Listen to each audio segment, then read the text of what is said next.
Donc, aujourd'hui, on est avec Alex, propriétaire du Bernie Pit Stop à Swart. Alex, salut, ça va bien? Salut, ça va? Fait que je vais te rapprocher le micro dans pas long. On va faire la tournée avant de ton restaurant pour le présenter. Absolument. Puis ensuite de ça, ben, on fera une petite entrevue.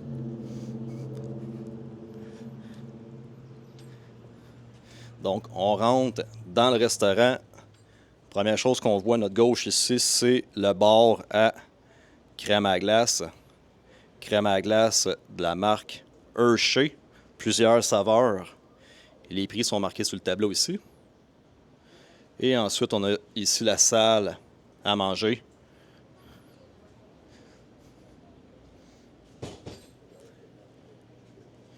Le menu qu'on a ici.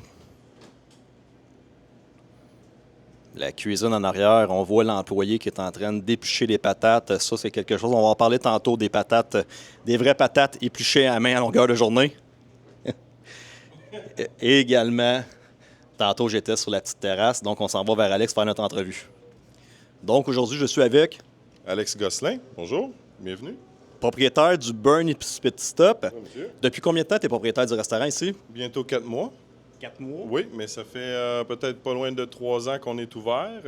Fondateur qui est Bernie et Nancy originalement, qui aujourd'hui sont retournés au Québec, malheureusement, ils ne sont pas ici. Donc, moi et ma femme Sandra Variano, on occupe la business depuis les 4 derniers mois. Nice, merveilleux. Fait que toi, tu as réacheté le commerce. Dans le fond, tu as acheté le fonds de commerce Exact. et tu es présentement sous un visa E2. Exact. Tu peux-tu rapidement nous expliquer ça a été quoi ton processus de visa E2 à partir du moment que tu as localisé la business, les démarches que tu as faites avec l'avocat et aujourd'hui que tu as ton visa? C'est sûr, c'est un long processus, étant donné qu'on vient du Nord, qu'on vient du Canada, étant donné que tu as besoin d'un avocat en immigration. Donc, c'est naturellement, premièrement, beaucoup de sous, de temps et d'organisation. Mais un coup que ce processus-là se met en branle, puis que devient accessible et éventuellement dans l'évolution de pouvoir le faire, un coup que tu as acquisition de ton visa et que tout est établi, on parvient à pouvoir avoir justement la chance d'avoir une business ici, aux États-Unis, puis d'exercer et de servir la communauté. Donc, avant qu'on tourne, tantôt, tu m'expliquais que le commerce, vous l'avez mis au nom de votre femme, Exact. Sandra, pour obtenir, elle, son visa E2. Oui. Pour les gens qui nous écoutent, normalement, celui qui a le visa d'entrepreneur, le visa E2, il peut travailler strictement pour sa business. Exact. Mais le conjoint, ça lui permet d'avoir un visa de travail. Et Exact. toi, présentement, tu me dis que tu travailles ici pas trop loin. Oui, exact. Moi, je suis carrossier automobile de métier. Donc, étant donné qu'ici, la demande des réparations pour les voitures est aussi énorme qu'au Nord, dans le fond, pas vraiment de différence, mais que la façon de s'établir pour une personne comme moi, qui vient d'un autre pays, a été relativement facile et accessible, étant donné que tu as les certifications de travail et que tu es quand même expérimenté dans ton métier. Et puis, ce qui a été mon cas. Donc, 20 ans d'expérience à réparer des voitures, les peinturer et servir des dealerships, je dirais, un peu variés. Mais ici, ça m'a permis de servir justement un dealership GMC Buick, donc, qui est très domestique américain. Donc, la demande était là, puis j'ai réussi à faire ma place. Nice, merveilleux. Fait que là, on comprend que les Québécois, c'est beaucoup plus facile quand que le deuxième personne qui vient travailler, on ne se le cachera pas, c'est financièrement, ça prend beaucoup d'énergie Oui. et ça prend beaucoup d'argent Oui. quand on achète le commerce. Fait que quand que la deuxième personne dans le couple est capable d'aller travailler pour un employeur américain, ça l'aide beaucoup l'équation. Ça permet justement d'avoir une meilleure exerce côté familial, financièrement, parce que personnellement, j'ai 4 enfants. Donc aujourd'hui, nourrir une famille de 4 enfants et ainsi de suite, 2 parents, donc c'est 6 personnes à la maison. Bouffe, loyer et supporter tous les loisirs des enfants, faut travailler, il faut fournir.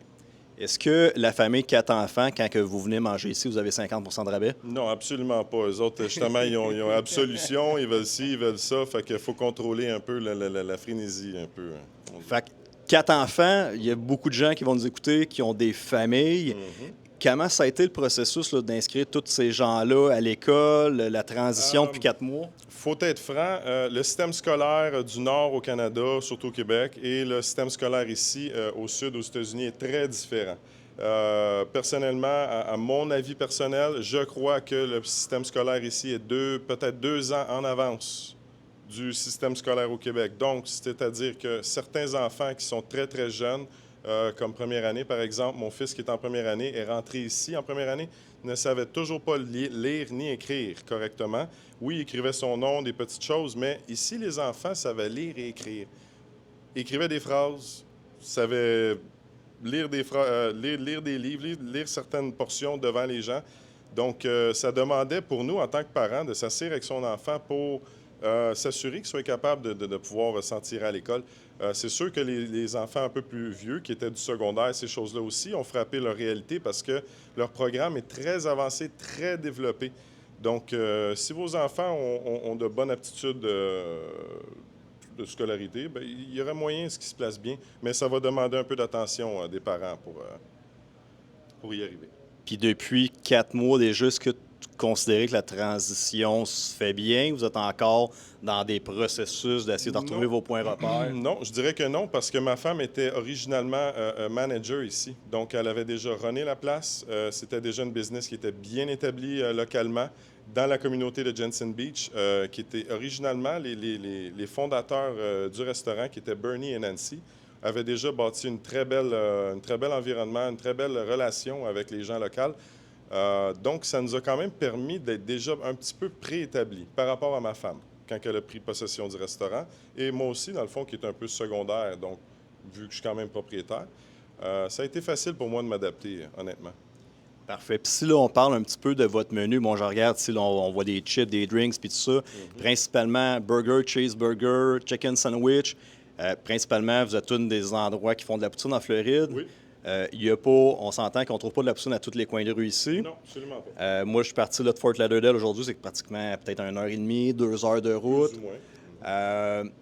Et là, j'ai quand même été surpris par la qualité du produit que vous m'avez offert. C'est la meilleure note à date que j'ai donnée en Floride et surtout sur le poids de la poutine, parce que je les pèse, et le prix également.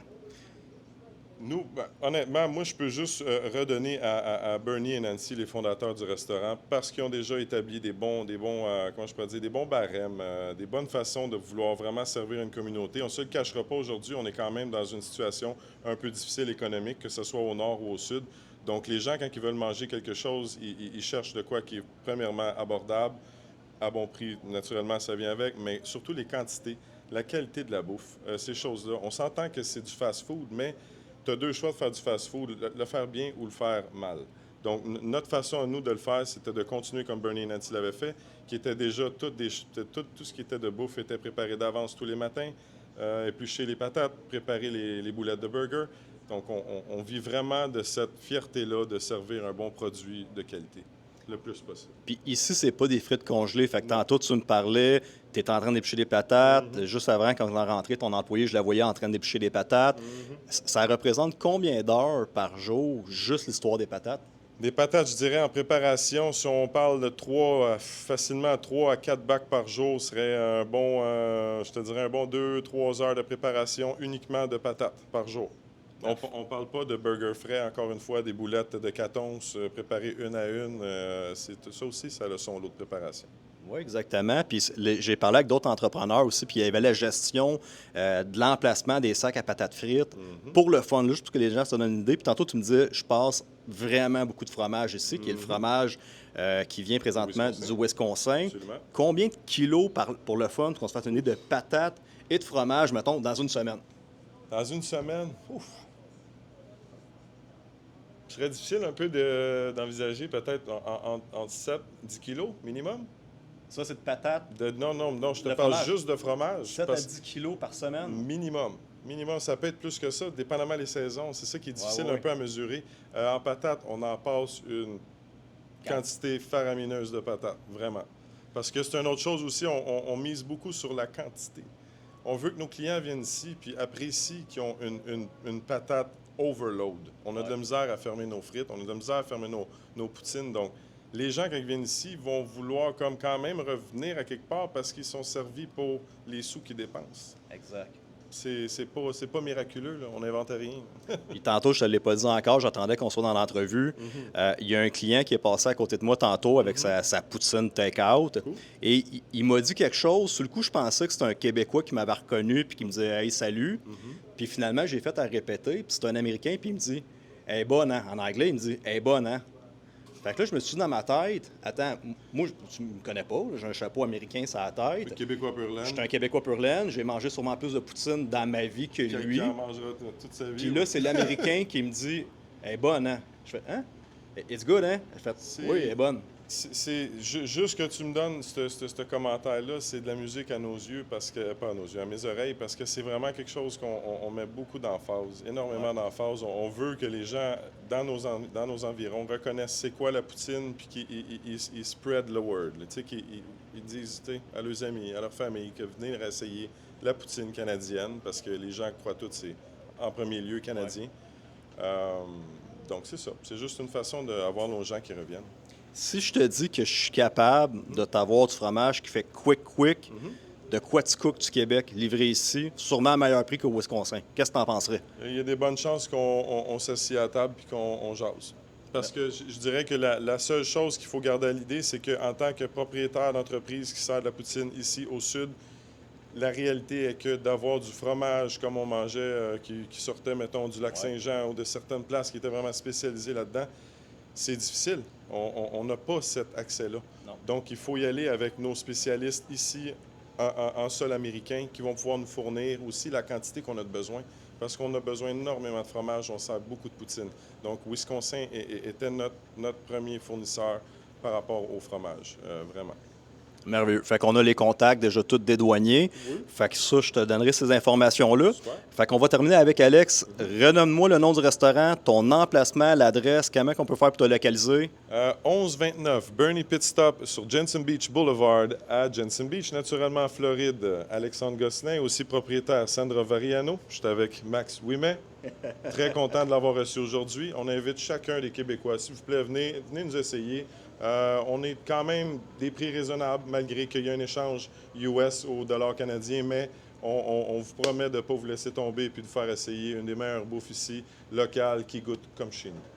Merci, Alex. Merci. Bonne chance dans le Merci. business. Merci.